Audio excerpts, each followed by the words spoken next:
শুধু ছেলেই না, পরিবারের যখন একমাত্র মেয়ে হচ্ছ তখন তোমার মাথায় চাপটা অনেকটা বেশি।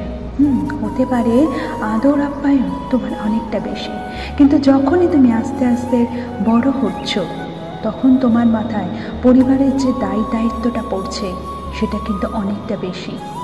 অনেকে এর চাপে নিজেকে ধূলিসাৎ করে ফেলে, অনেকে বাইরের সঙ্গে ভেতরের কাজটা ভালোভাবে করতে পারে, কিন্তু চাপটা কিন্তু সেই একই রয়ে যায়, তাই না? কারা কারা এই একটা পরিবারের একটা মাত্র সন্তান, কমেন্ট করে জানাও না। আর তোমরা কীভাবে দায়িত্ব পালন করছো লিখে পাঠাতে পারো আমাদের ইউটিউব পেজে ডিসক্রিপশন বক্সে, ওকে? আর ফেসবুকে ইনবক্স করতে পারো, সেখানে ফলো আর ইউটিউবে সাবস্ক্রাইব।